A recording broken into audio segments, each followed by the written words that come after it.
আজি আমাৰ বিষয়টো হৈছে আন্তঃৰাষ্ট্ৰীয় বাণিজ্য তত্ত্ব। এই বিষয়টো আমি যোৱাবাৰ শ্ৰেণীত আৰম্ভ কৰিছিলোঁ। যোৱাবাৰ শ্ৰেণীত আমি আন্তঃৰাষ্ট্ৰীয় বাণিজ্যৰ আধাৰ আৰু প্ৰয়োজনীয়তা বিষয়ে আলোচনা কৰিছিলোঁ। আমি আন্তঃমাণ্ডলিক আৰু আন্তঃৰাষ্ট্ৰীয় বাণিজ্যৰ তুলনা কৰিছিলোঁ। আমি আকৌ সম্পূৰ্ণ ব্যয় তত্ত্ব আৰু তুলনামূলক ব্যয় তত্ত্বৰ বিষয়েও আলোচনা কৰিছিলোঁ।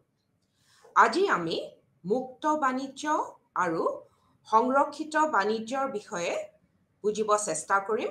তাৰ উপৰিও আমি হেক্সা-ওলিনৰ তত্ত্বটো আমি আৰম্ভ কৰিম।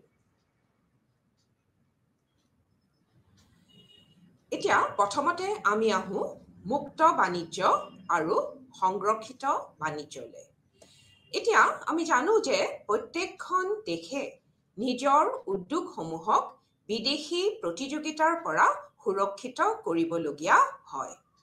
প্ৰত্যেকখন দেশে তেওঁলোকৰ নিজৰ উদ্যোগসমূহ আমাৰ বিদেশী প্ৰতিযোগিতাৰ পৰা সুৰক্ষিত কৰি ৰাখিবলগীয়া হয়।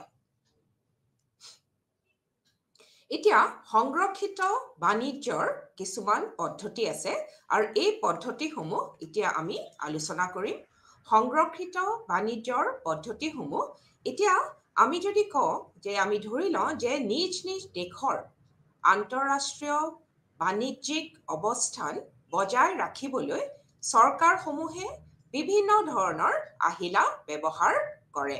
এতিয়া প্ৰত্যেকখন চৰকাৰে তেওঁলোকৰ নিজৰ দেশৰ আন্তঃৰাষ্ট্ৰীয় বাণিজ্যিক অৱস্থান যদি বজাই ৰাখিব বিচাৰে তেতিয়াহ'লে তেওঁলোকে বিভিন্ন ধৰণৰ আহিলা ব্যৱহাৰ কৰিব পাৰে। এক নম্বৰটো হৈছে আমাৰ শুল্ক। শুল্ক যিটো আমি ইংৰাজীত ক'বলৈ গ'লে আমি শুল্কক টেৰিফ বুলি কওঁ। শুল্ক হৈছে কি? শুল্ক হৈছে আমদানিকৃত সামগ্ৰীৰ ওপৰত আৰোপ কৰা কৰ। যি কৰ আমি আমদানিকৃত সামগ্ৰীৰ ওপৰত আৰোপ কৰোঁ তাকে আমি শুল্ক বুলি কওঁ। এতিয়া যেতিয়া শুল্ক আৰোপ কৰা হয় তেতিয়া শুল্ক আৰোপ কৰাৰ ফলত এই উপভোক্তাৰ বাবে আমদানিকৃত সামগ্ৰীসমূহ অধিক দামী হৈ পৰে আৰু সেইবাবে এই সামগ্ৰীসমূহৰ চাহিদা হ্ৰাস পায়। এতিয়া আমি সংৰক্ষিত বাণিজ্যৰ পদ্ধতি আলোচনা কৰি আছোঁ। সংৰক্ষিত বাণিজ্যৰ পদ্ধতি মানে আমি ইংৰাজীত ক'বলৈ গ'লে মেথডছ অফ প্ৰটেকশ্যন। ইয়াৰে এটা আমি কৈছোঁ যে শুল্ক বা টেৰিফ। শুল্ক হৈছে কি? শুল্ক হৈছে আমদানিকৃত সামগ্ৰীৰ ওপৰত আৰোপ কৰা কৰ।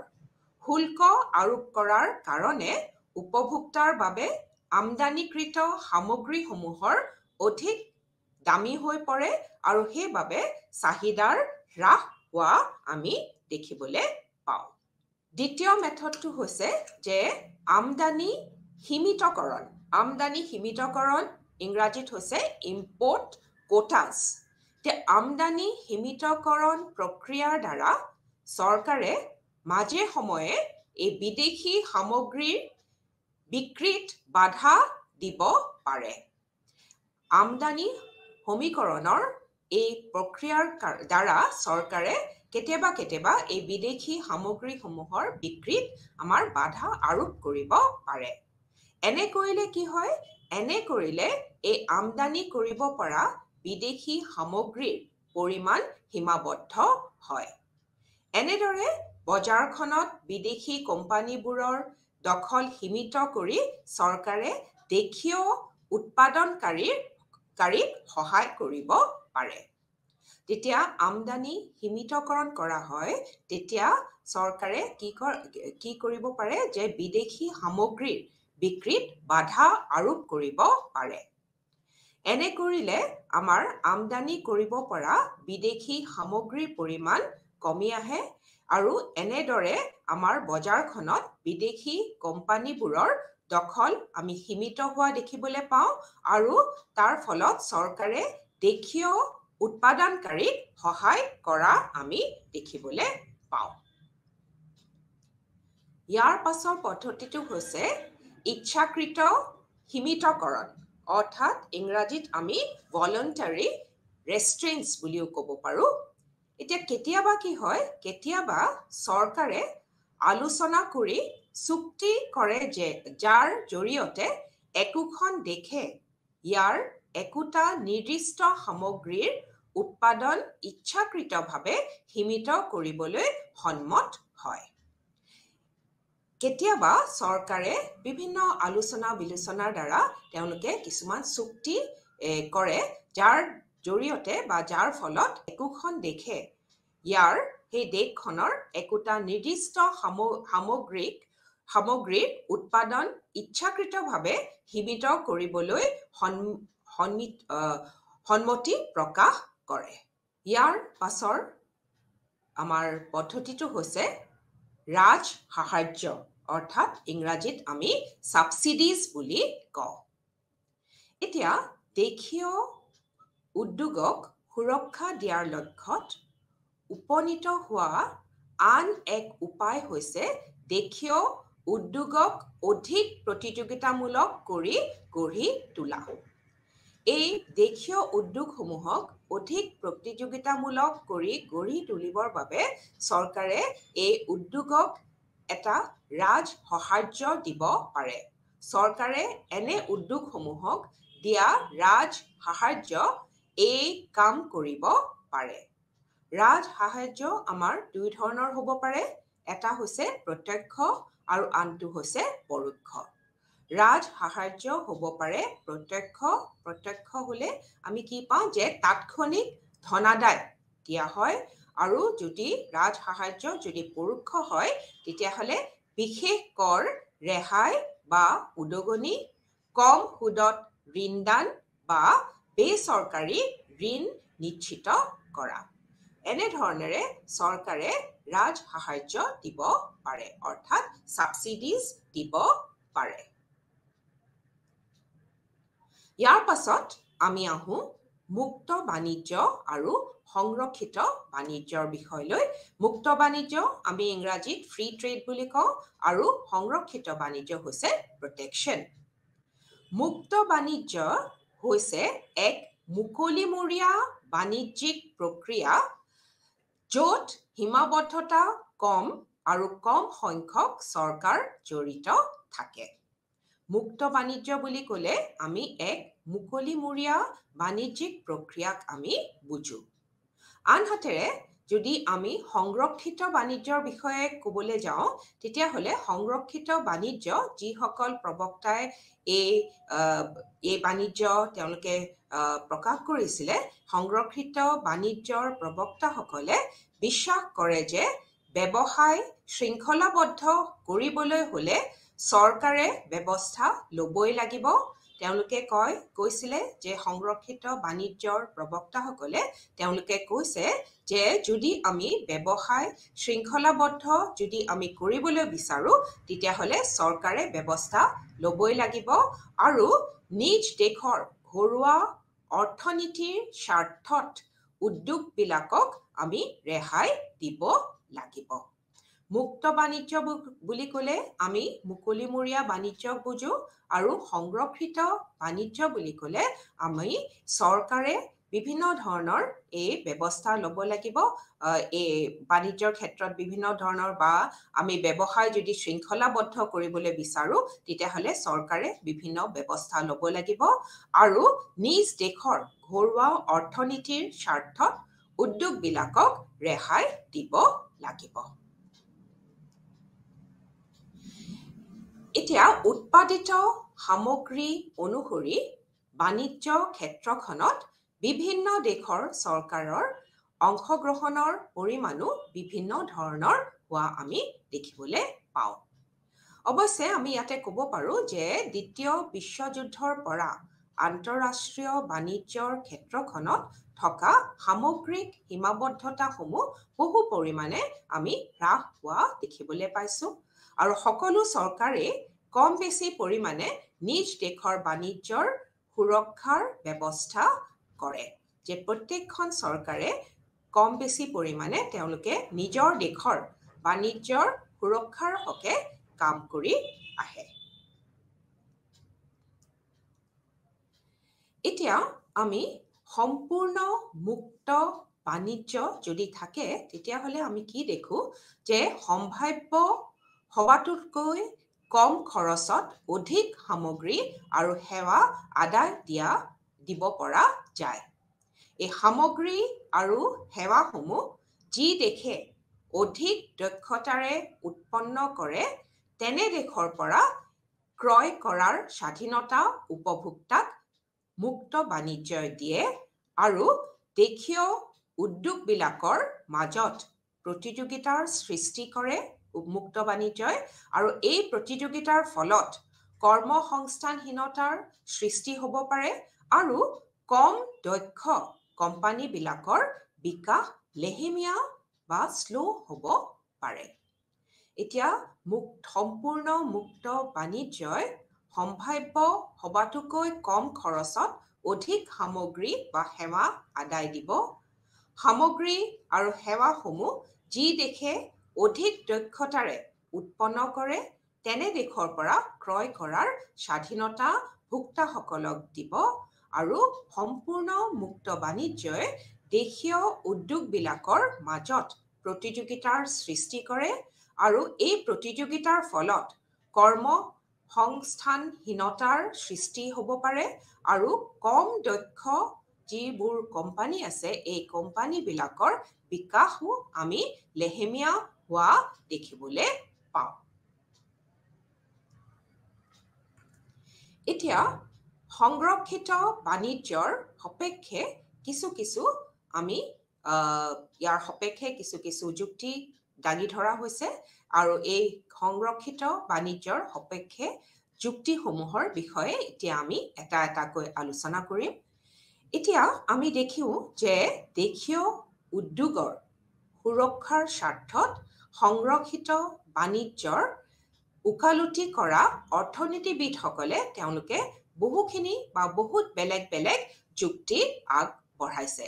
তেওঁলোকৰ বাবে এই সংৰক্ষিত বাণিজ্য আমি প্ৰটেকশ্যন আমি দিব লাগে আৰু তেওঁলোকে এই সংৰক্ষিত বাণিজ্যৰ সপক্ষে বিভিন্ন যুক্তি দেখুৱাইছে। প্ৰথমটো তেওঁলোকে কৈছে যে কম খৰচী শ্ৰম অৰ্থাৎ ইংৰাজীত ক'বলৈ গ'লে আমি চিপ লেবাৰ বুলি ক'ব পাৰোঁ।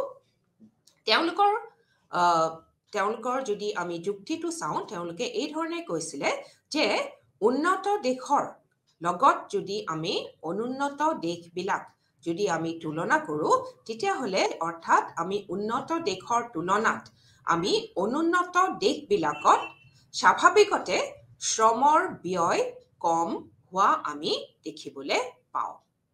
ইয়াৰ ফলত উন্নত অৰ্থনীতিতকৈ এই অনুন্নত অৰ্থনীতিবোৰৰ বা এইবিলাক বা অনুন্নত দেশে কম খৰচত সামগ্ৰী উৎপন্ন কৰিব পাৰে আৰু আন্তঃৰাষ্ট্ৰীয় বজাৰত এইবিলাক দেশৰ সামগ্ৰী অধিক প্ৰতিযোগিতামূলক হয়।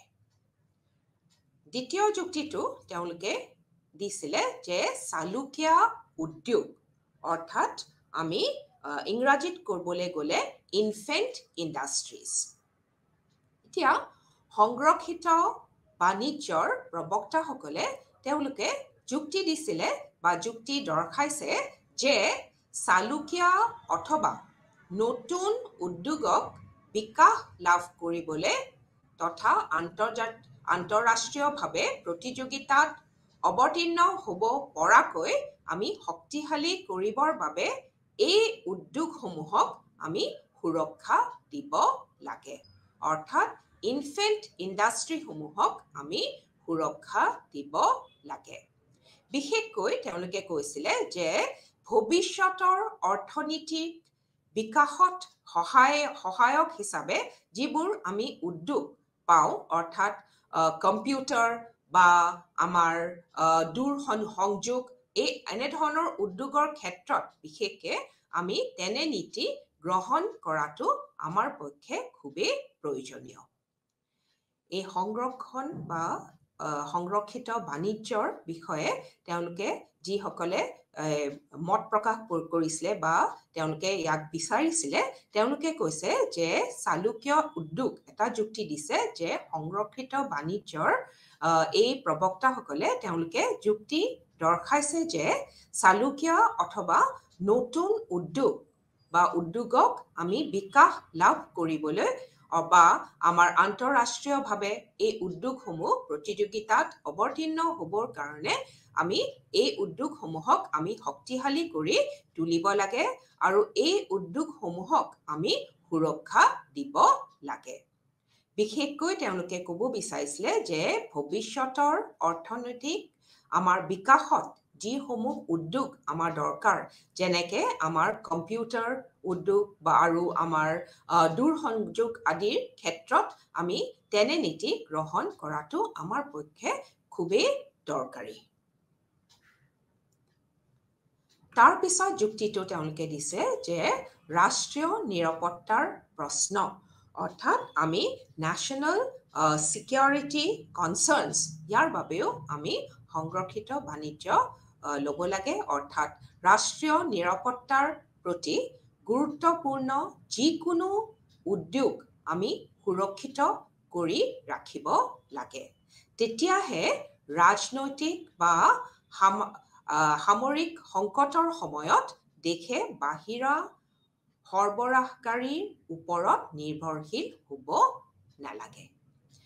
যে ৰাষ্ট্ৰীয় নিৰাপত্তাৰ প্ৰশ্নৰ ক্ষেত্ৰত তেওঁলোকে এই ধৰণে কৈছিলে যে ৰাষ্ট্ৰীয় নিৰাপত্তাৰ প্ৰতি আমাৰ গুৰুত্বপূৰ্ণ আমি যিকোনো উদ্যোগ আমি সুৰক্ষিত কৰি ৰাখিব লাগে। তেনে কৰিলেহে ৰাজনৈতিক বা সামৰিক সংকটৰ সময়ত দেশে বাহিৰা সৰবৰাহকাৰীৰ ওপৰত নিৰ্ভৰশীল হ'ব লগা নহয়। ইয়াৰ পাছৰ যুক্তিটো দিছিলে যে অৰ্থনীতিটোৰ সম্পদৰ ভাগ বতৰা। যদি এখন দেশে ইয়াৰ সকলো সম্পদ অতি কম সংখ্যক বা নিৰ্দিষ্ট কিছুমান উদ্যোগতে ব্যৱহাৰ কৰে বা খটুৱাই, সেই উদ্যোগবিলাক আন্তঃৰাষ্ট্ৰীয়ভাৱে যিমানেই প্ৰতিযোগিতামূলক নহওক কিয় এই উদ্যোগকেইটাৰ ওপৰত দেশখন অত্যাধিক নিৰ্ভৰশীল হ'ব লগা হয়। সংৰক্ষিত বাণিজ্য নীতি প্ৰয়োগৰ জৰিয়তে তুলনামূলকভাৱে দুৰ্বল উদ্যোগ প্ৰতিযোগিতাত বৰ্তি থাকিব পৰা কৰি ৰাখিলে দেশৰ অৰ্থনৈতিক ভিন্নতা বজাই ৰখাত সহায়ক হয়। সেইবাবে কেৱল কেইটামান নিৰ্দিষ্ট উদ্যোগৰ ওপৰত আমি নিৰ্ভৰ নকৰি অইন কিছুমান উদ্যোগতো আমি সংৰক্ষণ দিলে আমাৰ দেশৰ বাবে অতিশয় দেশৰ কাৰণে এইটো মংগল হ'ব। পৰিৱেশ নিম্ন মান। ৰপ্তানি কৰিব বিচৰা সামগ্ৰীৰ আন্তঃৰাষ্ট্ৰীয় চাহিদা ততাতৈয়াকৈ পূৰণ কৰিব লগা হ'লে কিছুমান দেশে জটিল পৰিৱেশত আপোচ কৰিব লগা হয়। এই উপযুক্ত পৰিৱেশ সুৰক্ষা আইন কাৰ্যকৰী নোহোৱা কম উন্নত দেশত এনেকুৱা হোৱা আমি দেখিবলৈ পাওঁ।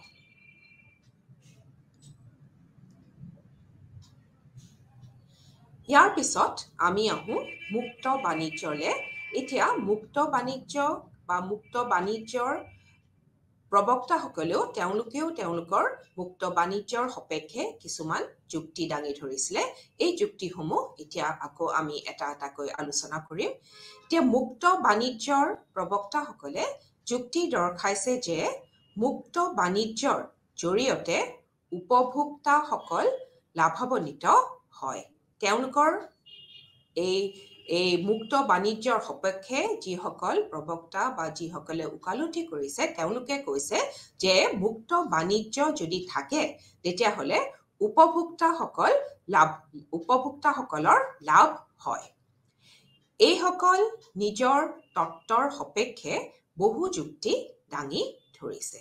অৰ্থাৎ মুক্ত বাণিজ্য প্ৰবক্তাসকলে তেওঁলোকৰ নিজৰ তত্ত্বৰ সপেক্ষে বহু বেলেগ বেলেগ যুক্তি দাঙি ধৰিছে।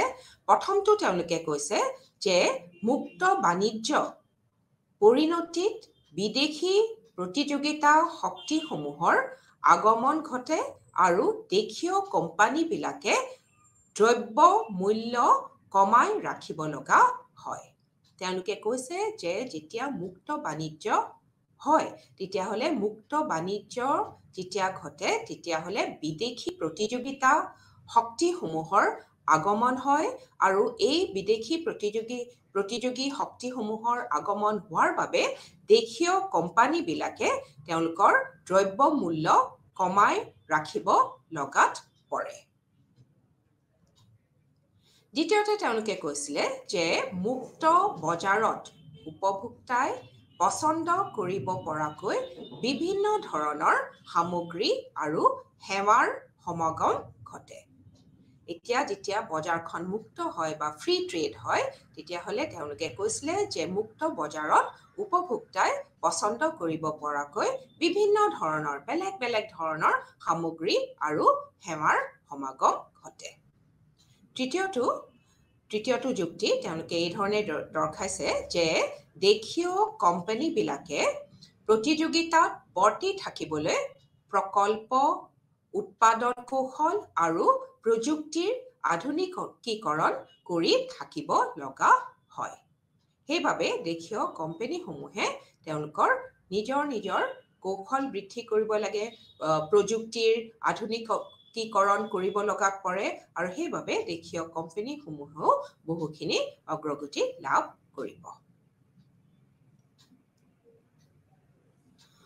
শুল্ক আৰোপৰ দৰে যিকোনো ধৰণৰ সুৰক্ষামূলক পদক্ষেপে কেতিয়াবা বিদেশী চৰকাৰক প্ৰতিশোধমূলক ব্যৱস্থা গ্ৰহণৰ বাবে প্ৰৰোচিত কৰিব পাৰে।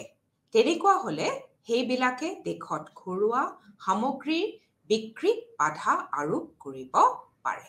তেওঁলোকে কৈছে যেতিয়া আমি সংৰক্ষিত বাণিজ্য যদি থাকে তেতিয়াহ'লে শুল্ক আৰোপৰ দৰে যিকোনো ধৰণৰ সুৰক্ষামূলক পদক্ষেপে কেতিয়াবা বিদেশী চৰকাৰক প্ৰতিশোধমূলক ব্যৱস্থা গ্ৰহণৰ বাবে প্ৰৰোচিত কৰিব পাৰে। তেনেকুৱা হ'লে তেতিয়াহ'লে সেইবিলাকে দেশত ঘৰুৱা সামগ্ৰীৰ বিক্ৰীত বাধা আৰোপ কৰিব পাৰে। তাৰপিছত তেওঁলোকে কৈছিলে যে চৰকাৰী কৰ্তনৰ আশংকা থকা বজাৰ ব্যৱস্থাতকৈ মুক্ত বজাৰ ব্যৱস্থাত বিনিয়োগ আৰু উদ্যোগ স্থাপনৰ পৰিৱেশ অধিক অনুকূল। যেতিয়া এখন বজাৰত চৰকাৰী কৰ্তন থাকে বা কৰ্তনৰ আশংকা থাকে তাতকৈ যদি আমাৰ মুক্ত বজাৰ হয় তেতিয়াহ'লে মুক্ত বজাৰ ব্যৱস্থাত আমাৰ বিনিয়োগ আৰু উদ্যোগ স্থাপনৰ পৰিৱেশ বেছি অনুকূল হয় বা অধিক অনুকূল হয় বুলি তেওঁলোকে ক'ব বিচাৰিছে। এতিয়া আহোঁ আমি উন্নয়নশীল দেশত সংৰক্ষিত বাণিজ্যৰ গুৰুত্ব। এতিয়া উন্নয়নশীল দেশসমূহত আমি ক'ব পাৰোঁ যে সংৰক্ষিত বাণিজ্য আমাৰ কিছুমান কাৰণ আছে যাৰ বাবে আমাৰ সংৰক্ষিত বাণিজ্যৰ গুৰুত্বটো আমি দেখিবলৈ পাওঁ।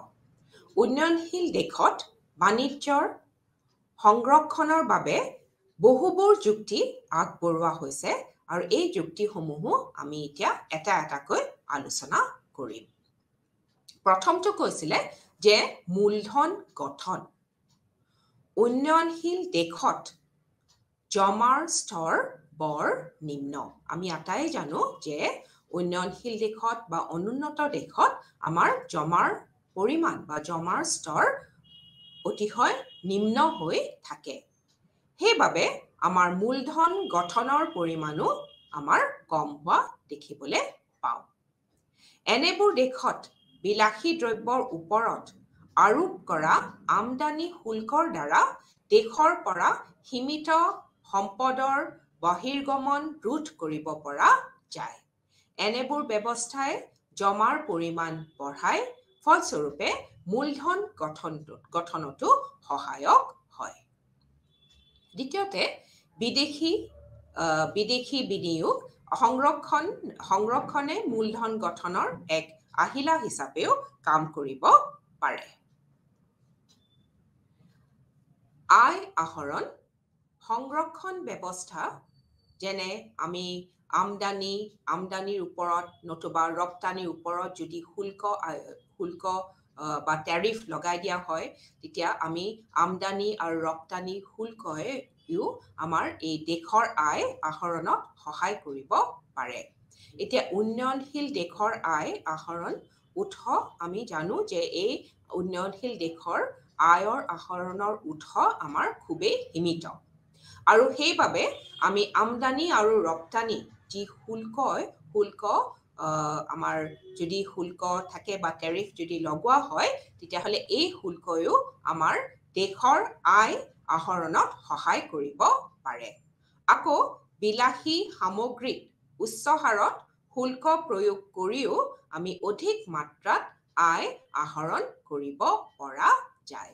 সেইকাৰণে আমি ক'ব পাৰোঁ যে উন্নয়নশীল দেশত যদি আমি সংৰক্ষণ ব্যৱস্থা যদি লওঁ, তেতিয়াহ'লে সেই দেশসমূহৰ বাবে আমি আয় আহৰণত সহায় আমি পাব পাৰোঁ।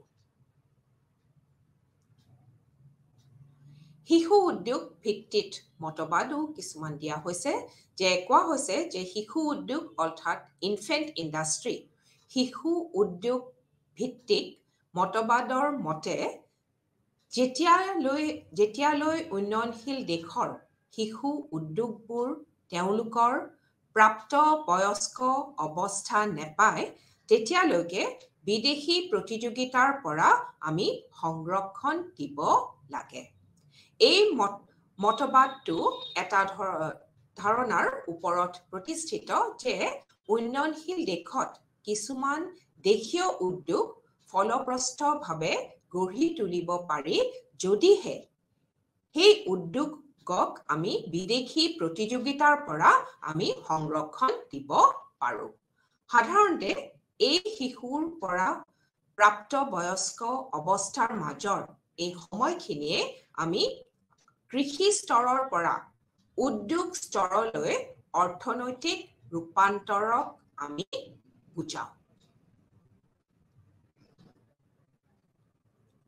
বাণিজ্যৰ পৰা লাভ সাধাৰণতে উন্নত দেশবোৰৰ তুলনাত উন্নয়নশীল দেশবোৰৰ বাণিজ্যৰ লাভ সুবিধাজনক নহয়। এতিয়া শুল্ক যদি আমি প্ৰয়োগ কৰোঁ, এই শুল্ক প্ৰয়োগৰ দ্বাৰা উন্নয়নশীল দেশবোৰে বাণিজ্যিক লাভ সুবিধাজনক কৰিব পাৰে। সেইকাৰণে বাণিজ্যৰ পৰা লাভৰ ক্ষেত্ৰতো আমি এই শুল্ক প্ৰয়োগ কৰাৰ আমাৰ দৰকাৰ, অৰ্থাৎ আমি সংৰক্ষিত বাণিজ্য আমি উন্নয়নশীল দেশসমূহৰ আমি থকাটো দৰকাৰ বুলি আমি এনেধৰণৰ আমি দিব পাৰোঁ। লেনদেনৰ সন্তুলন অৰ্থাৎ উন্নয়নশীল দেশবোৰ প্ৰায় লেনদেন সন্তুলনৰ ভাৰসাম্য ভোগে।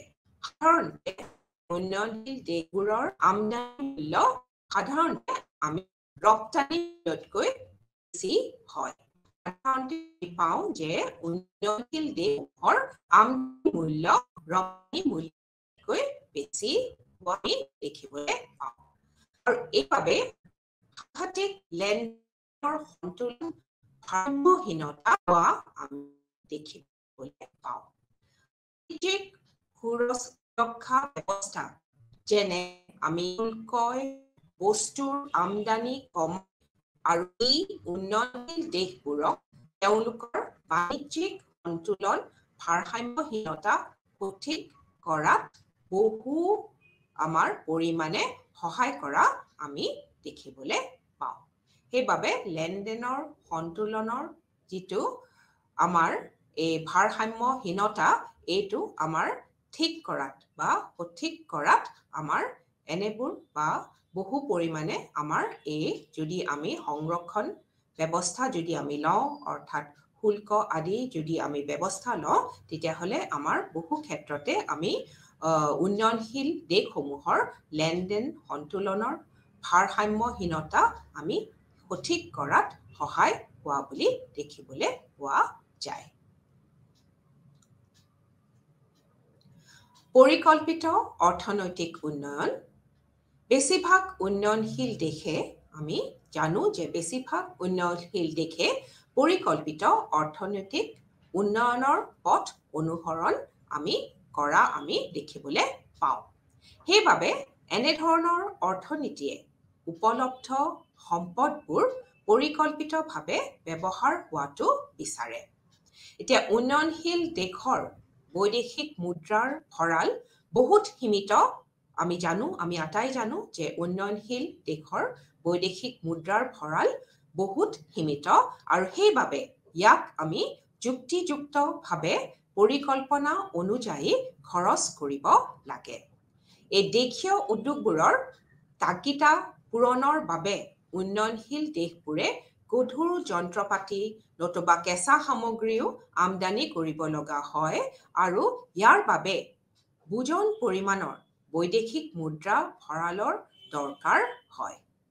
সেইবাবে আমি আমদানি সীমিতকৰণ ব্যৱস্থাই অদৰকাৰী সামগ্ৰীৰ আমদানি আমি নিয়ন্ত্ৰণ কৰি সেই দেশসমূহৰ বৈদেশিক মুদ্ৰাৰ ভঁৰাল আমি ৰাহি কৰাত সহায় কৰে আৰু এনেধৰণে দেশৰ অৰ্থনৈতিক উন্নতিটো অৰিহণা যোগাব পাৰে। এতিয়া আহোঁ আমি সংৰক্ষণৰ আহিলাসমূহলৈ। এতিয়া সংৰক্ষণৰ আহিলা বুলি যদি আমি কওঁ তেতিয়াহ'লে আমি ক'ব পাৰিম যে চৰকাৰে আন্তঃৰাষ্ট্ৰীয় বাণিজ্যৰ স্থিতি পৰিচালিত কৰাৰ বাবে আমাৰ বিভিন্ন ধৰণৰ আহিলা চৰকাৰে ব্যৱহাৰ কৰে। এই আহিলাসমূহো আমি আকৌ এবাৰ পুনৰবাৰ আলোচনা কৰিম। প্ৰথমটো হৈছে আমাৰ শুল্ক। শুল্ক হৈছে আমাৰ আমদানিৰ ওপৰত ধাৰ্য কৰা এক ধৰণৰ কৰ। আমদানি আৰু ৰপ্তানি দুয়োবিধতে শুল্ক ধাৰ্য কৰিব পাৰি। আমদানি শুল্ক বিদেশৰ পৰা দেশলৈ আমদানিকৃত সামগ্ৰী আৰু সেৱাৰ ওপৰত ধাৰ্য কৰা হয়। ঠিক সেইদৰে ৰপ্তানি শুল্কও দেশৰ পৰা বিদেশলৈ ৰপ্তানিকৃত সামগ্ৰী আৰু সেৱাৰ ওপৰত ধাৰ্য কৰা হয়। শুল্কই উপভোক্তাৰ বাবে বস্তুৰ দাম বঢ়ায় আৰু এই বস্তুৰ দামৰ বাবে বস্তুৰ চাহিদা আমাৰ হ্ৰাস হয়। এতিয়া আমি সংৰক্ষণৰ আহিলা আলোচনা কৰি আছো। এই সংৰক্ষণৰ আহিলাৰ ভিতৰত প্ৰথমটো আমি কৈছো যে শুল্ক আমি আমদানি ক্ষেত্ৰতো আমি পাব পাৰো নতুবা আমি ৰপ্তানিৰ ক্ষেত্ৰতো আমি পাব পাৰো। এতিয়া আমি এই আমদানি শুল্ক বুলি ক'লে আমদানি শুল্ক বিদেশৰ পৰা বিদেশৰ পৰা দেশলৈ আমদানিকৃত সামগ্ৰী আৰু সেৱাৰ ওপৰত যি শুল্ক ধাৰ্য কৰা হয় তাক আমি আমদানি শুল্ক বুলি কওঁ। আৰু ঠিক সেইদৰে ৰপ্তানি শুল্ক আমি কাক কম? ৰপ্তানি শুল্ক হৈছে দেশৰ পৰা বিদেশলৈ ৰপ্তানিকৃত সামগ্ৰী আৰু সেৱাৰ ওপৰত যি শুল্ক ধাৰ্য কৰা হয় তাকে আমি ৰপ্তানি শুল্ক বুলি কওঁ। এই ৰপ্তানি শুল্ক নতুবা আমদানি শুল্কৰ বাবে আমাৰ বস্তুৰ দাম বাঢ়ে আৰু এই বস্তুৰ দাম বঢ়াৰ বাবে আমাৰ বস্তুৰ চাহিদা হ্ৰাস পায়। এতিয়া শুল্ক আমাৰ বিভিন্ন ধৰণৰ হ'ব পাৰে। সেইসমূহ হ'ল আমাৰ এটা হৈছে নিৰ্দিষ্ট শুল্ক আৰু যাক আমি স্পেচিফিক টেৰিফ বুলি কওঁ, নিৰ্দিষ্ট শুল্ক। আনটো হৈছে মূল্য সংযোজিত শুল্ক। ইংৰাজীত ক'বলৈ গ'লে আমি এড ভেলৰেম টেৰিফ বুলি কওঁ। যৌগিক শুল্ক যাক ইংৰাজীত আমি কম্পাউণ্ড টেৰিফ বুলি কওঁ আৰু মূল্য সাপেক্ষে আৰোপিত শুল্ক শ্লাইডিং স্কেল টেৰিফ। এতিয়া আমি শুল্ক বিভিন্ন ধৰণৰ হ'ব পাৰে।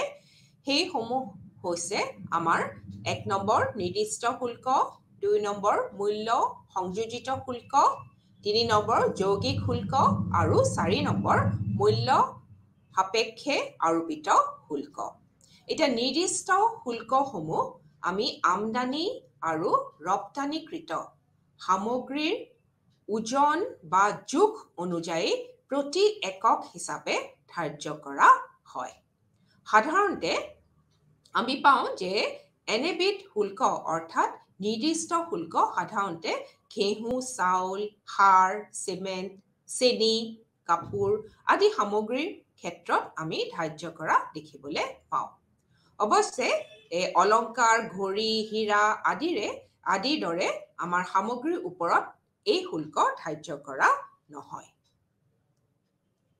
দ্বিতীয়টো আহিছো আমি মূল্য সংযোজিত শুল্কলে মূল্য সংযোজিত শুল্ক সামগ্ৰীৰ মূল্যমানৰ ওপৰত এক বিশেষ শতাংশ হাৰত ধাৰ্য কৰা হয় ঠিক সেইদৰে যৌগিক শুল্ক হৈছে নিৰ্দিষ্ট শুল্ক আৰু মূল্য সংযোজিত শুল্কৰ এক সংমিশ্ৰণ ইয়াৰ অৰ্থ হ'ল যৌগিক শুল্ক আৰোপ কৰা সামগ্ৰী এবিধৰ ওপৰত নিৰ্দিষ্ট শুল্ক আৰু মূল্য সংযোজিত শুল্ক দুয়োটাই আৰোপ কৰা হয় এই ক্ষেত্ৰত আমাৰ সামগ্ৰী বিধৰ প্ৰতি একক নিৰ্দিষ্ট শুল্ক আৰু সামগ্ৰীবিধৰ মূল্যমানৰ ওপৰত শতকৰা এক নিৰ্দিষ্ট হাৰত মূল্য সংযোজিত কৰ আৰোপ কৰা হয়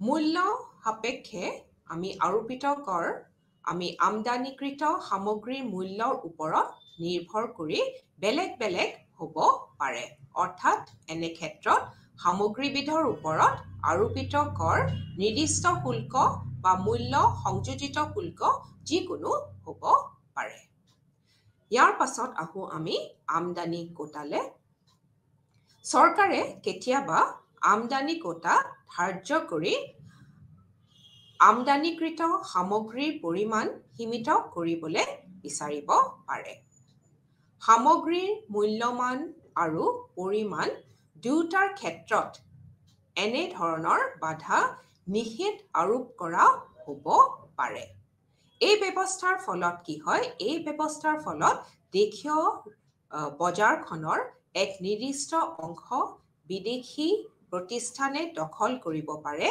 সেয়ে দেশীয় উদ্যোগসমূহ আমি লাভান্বিত হয় আমদানি কোটা বহু ধৰণৰ হ'ব পাৰে শুল্ক কোটা হ'ব পাৰে একপক্ষীয় কোটা হ'ব পাৰে দ্বিপক্ষক কোটা হ'ব পাৰে আৰু আমদানি কোটা আমাৰ মিশ্ৰিত কোটাও হ'ব পাৰে অৰ্থাৎ আমদানি কোটা আমাৰ বিভিন্ন ধৰণৰ হ'ব পাৰে আমাৰ আমদানি কোটা বহু ধৰণৰ হ'ব পাৰে শুল্ক কোটা একপক্ষীয় কোটা দ্বিপক্ষক কোটা আৰু মিশ্ৰিত কোটা শুল্ক কোটাৰ ক্ষেত্ৰত এক নিৰ্ধাৰিত পৰিমাণৰ সামগ্ৰী শুল্ক অবিহনে বা অতি কম হাৰৰ শুল্কত চৰকাৰে আন দেশৰ পৰা আমদানি কৰিবৰ বাবে অনুমতি প্ৰদান কৰে সেই নিৰ্ধাৰিত পৰিমাণখিনি অতিক্ৰম কৰিলে বেছি হাৰৰ শুল্ক আদায় দিবলগীয়া হয়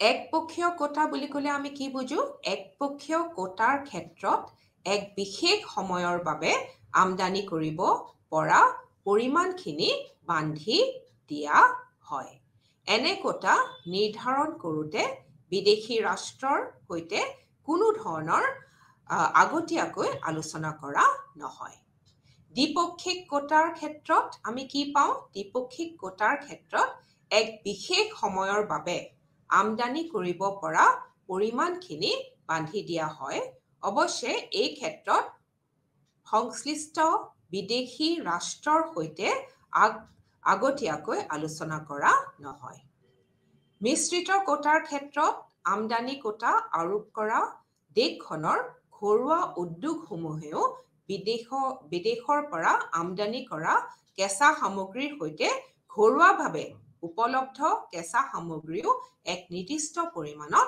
ব্যৱহাৰ কৰিব পাৰে বা ব্যৱহাৰ কৰিব লাগে ইয়াৰ পিছৰটো আহিছো আমি ঐচ্ছিক সীমিতকৰণলৈ কেতিয়াবা কোনো এখন দেশৰ চৰকাৰে আন বিদেশী ৰাষ্ট্ৰৰ সৈতে বুজাবুজিৰ ভিত্তিত নিজ ইচ্ছানুযায়ী ৰপ্তানিকৃত সামগ্ৰীৰ পৰিমাণ সীমিত কৰিব পাৰে। এতিয়া ঐশ্বিক সীমিতকৰণত কি হয় যে দেশৰ চৰকাৰে অইন কিছু দেশৰ চৰকাৰৰ সৈতে বুজাবুজি ভিত্তিত নিজ ইচ্ছানুযায়ী ৰপ্তানিকৃত সামগ্ৰীৰ পৰিমাণ সীমিত কৰি ৰাখিব পাৰে। ৰাজহ সাহায্য বাণিজ্যিক সংৰক্ষণৰ লগত উপনীত হোৱাৰ আন এক উপায় হৈছে আমাৰ ঘৰুৱা উদ্যোগসমূহক অধিক প্ৰতিযোগিতামূলক কৰি তোলা বা গঢ়ি উঠোৱা। এতিয়া চৰকাৰৰ পৰা লাভ কৰা অনুদান স্বৰূপ ৰাজহ সাহায্য এক দিশত এই ফলপ্ৰসূ ব্যৱস্থা হ'ব পাৰে।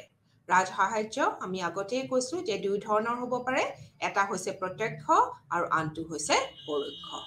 প্ৰত্যক্ষ ক্ষেত্ৰত আমি সমুদায় পৰিশোধ কৰা আৰু পৰোক্ষ ক্ষেত্ৰত আমি পাওঁ যে বিশেষ কৰ ৰেহাই বা উদগনিমূলক ৰেহাই, ৰাহি সামগ্ৰী ক্ৰয়, কম হাৰৰ সুদত ঋণ যোগান বা ব্যক্তিগত ঋণৰ ক্ষেত্ৰত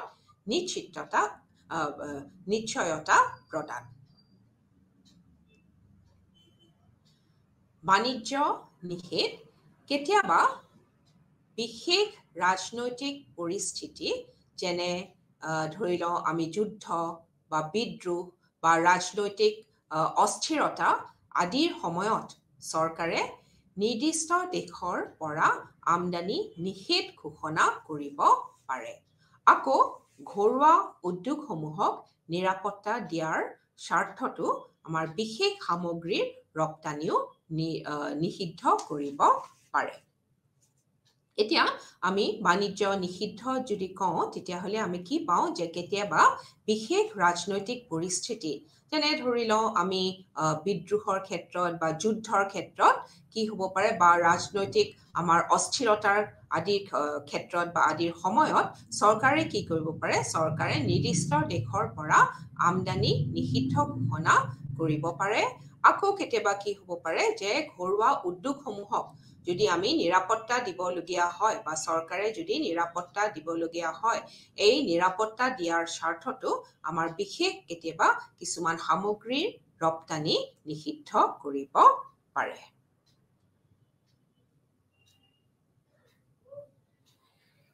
এনেধৰণৰ আমি বিভিন্ন বিষয়ে আমি ইতিমধ্যে আলোচনা কৰিলোঁ। আমি মুক্ত বাণিজ্য আৰু সংৰক্ষিত বাণিজ্য এই দুটা অতি গুৰুত্বপূৰ্ণ বিষয় যে আমি মুক্ত বাণিজ্যৰ সপক্ষে আমাৰ কিছুমান মত দাঙি ধৰিছে। মুক্ত বাণিজ্যৰ যিসকলে এই মুক্ত বাণিজ্যৰ ওকালতি কৰে তেওঁলোকে মুক্ত বাণিজ্যৰ সপক্ষে বিভিন্ন মত দাঙি ধৰিছে।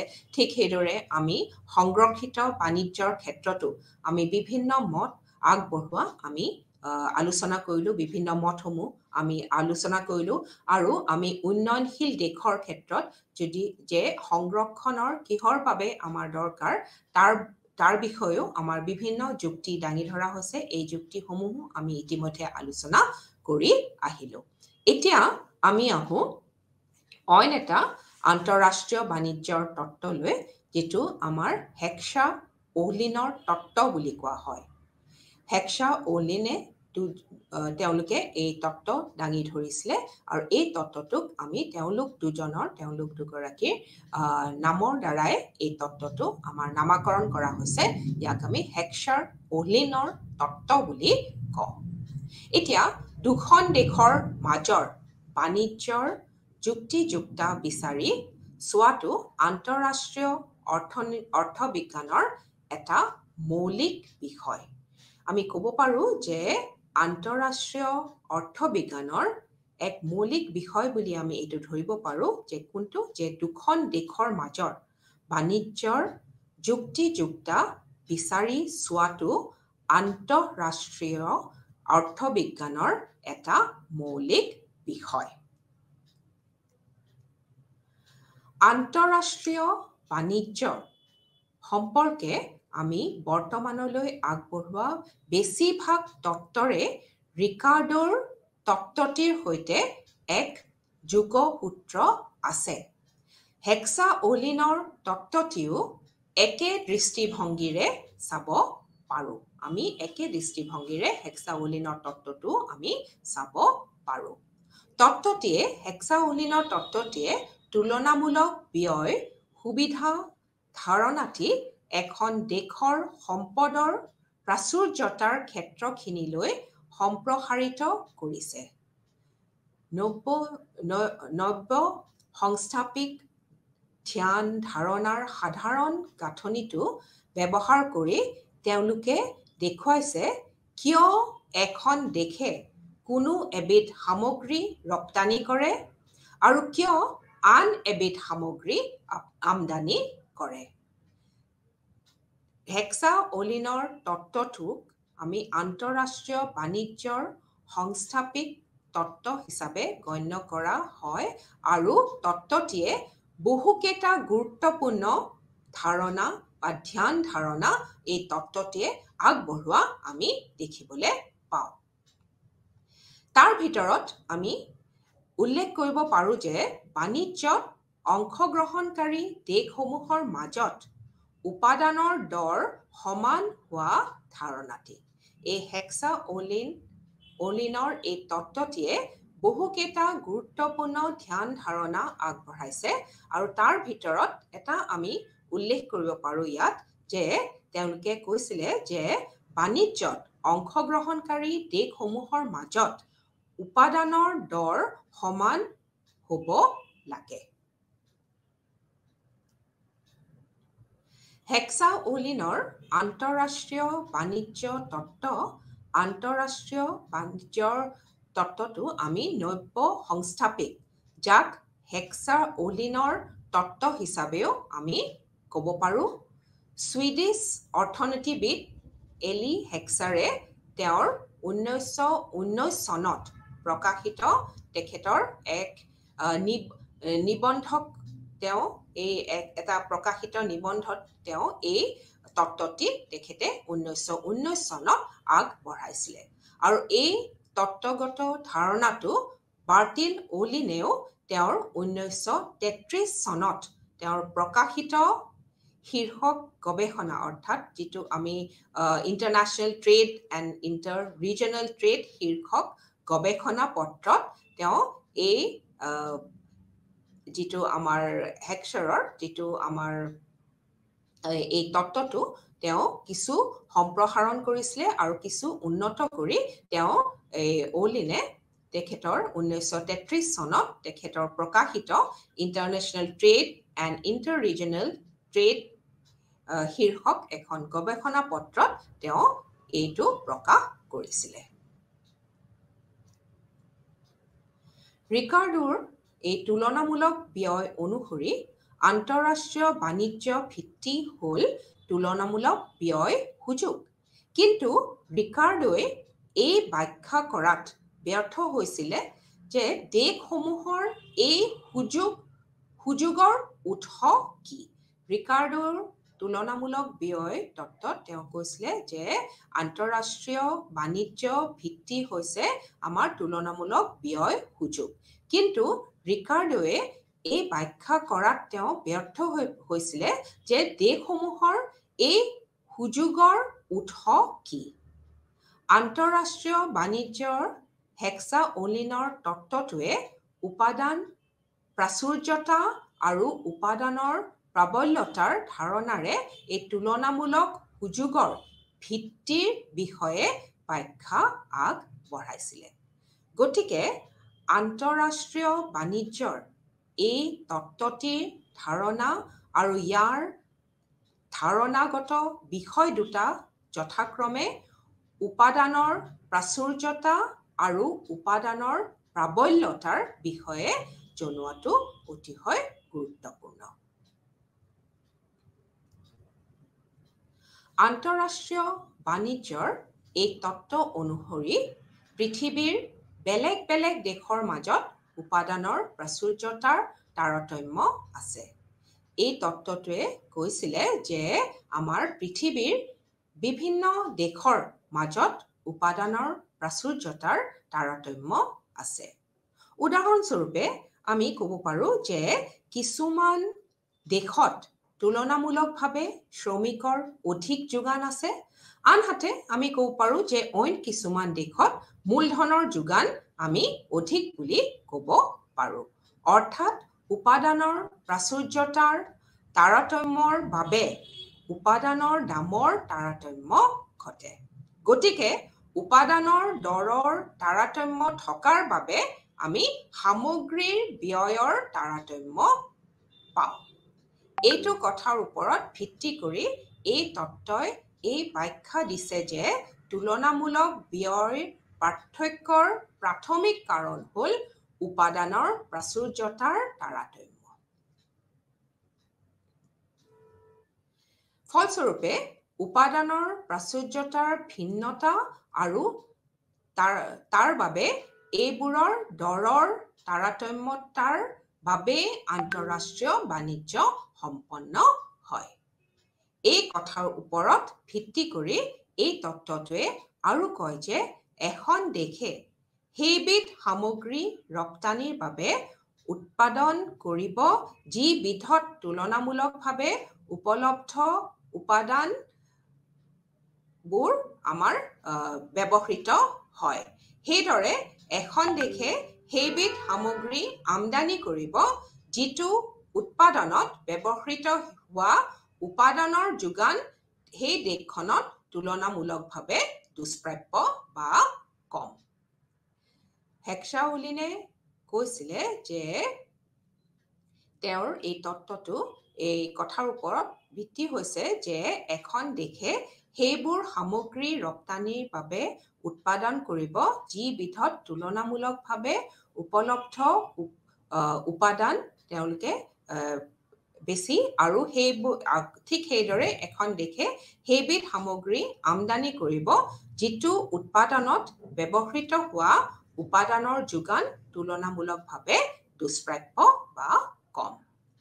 হেক্সাউলিনৰ তত্ত্বই বাণিজ্যৰ তুলনামূলক ব্যয় সুযোগক দুটা গুৰুত্বপূৰ্ণ ধাৰণাৰে ব্যাখ্যা কৰিছে, যে সেই দুটা হৈছে কি ক্ৰমে আমাৰ উপাদানৰ প্ৰাচুৰ্যতা আৰু উপাদানৰ প্ৰাবল্যতা। এতিয়া আহোঁ আমি হেক্সাউলিনৰ তত্ত্বৰ অভিধাৰণাসমূহলৈ। হেক্সাউলিনে তেওঁলোকৰ এই তত্ত্বৰ বিভিন্ন এজাম্পশ্যনছ দিছিলে বা বিভিন্ন অভিধাৰণা দিছিলে। এই অভিধাৰণাসমূহ এতিয়া আমি এটা এটাকৈ আলোচনা কৰিম। প্ৰথমটো হৈছে যে প্ৰেক্ষাপটত দুখন দেশ আছে। তেওঁলোকে দুখন দেশৰ কথা কৈছে। প্ৰত্যেকৰে উৎপাদনৰ উপাদান দুটা। তেওঁলোকে দুখন দেশৰ কথা কৈছে আৰু প্ৰত্যেকখন দেশৰে আমাৰ উৎপাদনৰ উপাদান আমি দুটা বুলি ধৰি লোৱা হৈছে। এটা হৈছে শ্ৰমিক আৰু আনটো হৈছে মূলধন। আৰু প্ৰত্যেকে X আৰু Y দুবিধ সামগ্ৰী উৎপাদন কৰে। তেওঁলোকে ধৰি লৈছে যে দুখন দেশ আৰু প্ৰত্যেকৰে আমাৰ উৎপাদনৰ উপাদান আমাৰ দুটা আছে। প্ৰত্যেক দেশৰে উৎপাদনৰ উপাদান দুটা, শ্ৰমিক আৰু মূলধন, আৰু প্ৰত্যেকখন দেশে দুয়োখন দেশে X আৰু Y দুবিধ সামগ্ৰী উৎপাদন কৰে। দ্বিতীয় অভিধাৰণাটো হৈছে সামগ্ৰী আৰু উপাদান উভয়ৰে বজাৰ পূৰ্ণ প্ৰতিযোগিতামূলক। সামগ্ৰী আৰু উপাদানৰ এই দুটাৰে আমাৰ বজাৰ পূৰ্ণ প্ৰতিযোগিতামূলক বুলি ধৰি লোৱা হৈছে। তৃতীয়তে সকলোবোৰ উপাদান প্ৰথম মাত্ৰাৰ সদৃশ্য বুলি ধৰি লোৱা হৈছে। উৎপাদনৰ উপাদানসমূহ দেশখনৰ আভ্যন্তৰত আমাৰ গতিশীল, কিন্তু বেলেগ দেশৰ মাজত ই অগতিশীল বা অপ্ৰবাহমান। অৰ্থাৎ উৎপাদনৰ উপাদানসমূহ দেশখনৰ ভিতৰত গতিশীল, কিন্তু বেলেগ দেশৰ মাজত ই অগতিশীল বা অপ্ৰবাহমান। দুখন দেশত উপাদানৰ যোগানৰ তাৰতম্য আছে দুখন দেশত উপাদানৰ যোগানৰ তাৰতম্য আছে বুলি ধৰি লোৱা হৈছে তাৰ পিছৰ উদাহৰণটো হৈছে প্ৰত্যেকবিধ সামগ্ৰীৰে উপাদানৰ প্ৰাবল্যৰ ক্ষেত্ৰত বিভিন্নতা দেখা যায় প্ৰত্যেকবিধ সামগ্ৰীৰে উপাদানৰ প্ৰাবল্যৰ ক্ষেত্ৰত বিভিন্নতা দেখা যায় বুলিও ধৰি লোৱা হৈছে তাৰ পিছৰ উদাহৰণটো হৈছে বা এজাম্পশনটো হৈছে সামগ্ৰী ভেদে উৎপাদন ফলন বেলেগ বেলেগ কিন্তু একেবিধ সামগ্ৰীৰ উৎপাদন ফলন একে এটো অতি গুৰুত্বপূৰ্ণ কথা মই আকৌ কৈছো যে সামগ্ৰী ভেদে উৎপাদন ফলন বেলেগ বেলেগ কিন্তু একেবিধ সামগ্ৰীৰ উৎপাদন ফলন একেই বুলি ধৰি লোৱা হৈছে x আৰু y সামগ্ৰীৰ উৎপাদনৰ কৌশল বেলেগ বেলেগ কিন্তু দুখন দেশত x সামগ্ৰী একে কৌশলেৰে উৎপাদন কৰা হয় ঠিক তেনেদৰে দুখন দেশত y সামগ্ৰীবিধো একে কৌশলেৰে উৎপাদন কৰা হয় সামগ্ৰী ভেদে উৎপাদন ফলন বেলেগ বেলেগ কিন্তু একেবিধ সামগ্ৰীৰ উৎপাদন ফলন একে x আৰু y সামগ্ৰী উৎপাদনৰ কৌশল আমাৰ বেলেগ বেলেগ কিন্তু দুখন দেশত x সামগ্ৰী একে কৌশলেৰে উৎপাদন কৰা হয় ঠিক তেনেদৰে দুখন দেশতে y সামগ্ৰীও একে কৌশলেৰে উৎপাদন কৰা হয়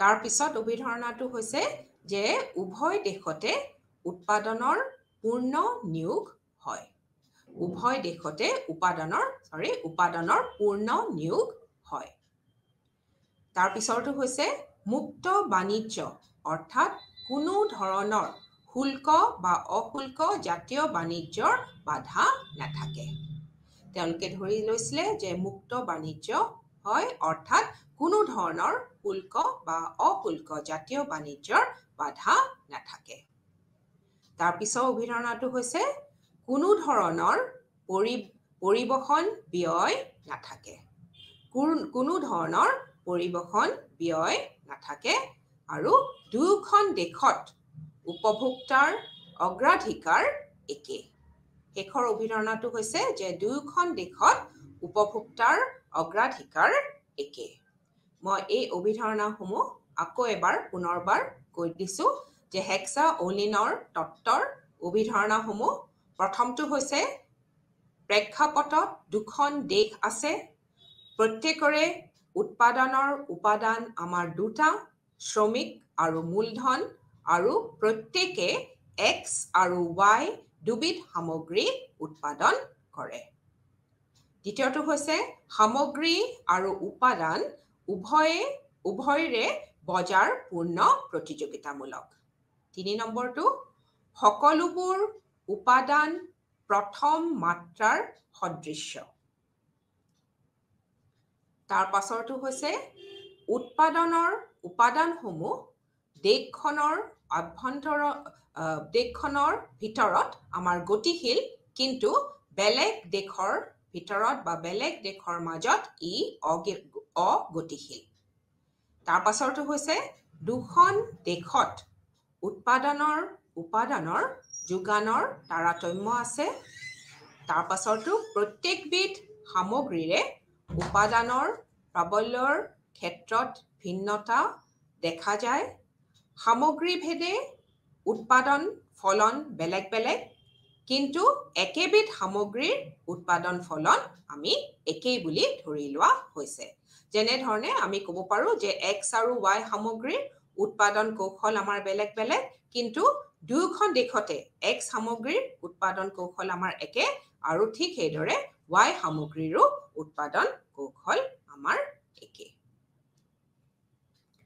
উভয় দেশতে আমাৰ উপাদানৰ পূৰ্ণ নিয়োগ হয় মুক্ত বাণিজ্য অৰ্থাৎ কোনো ধৰণৰ শুল্ক বা অশুল্ক জাতীয় বাণিজ্যৰ বাধা নাথাকে কোনো ধৰণৰ পৰিবহন ব্যয় আমাৰ নাথাকে আৰু শেষৰ উদাহৰণটো হৈছে যে দুইখন দেশত উপভোক্তাৰ অগ্ৰাধিকাৰ একে।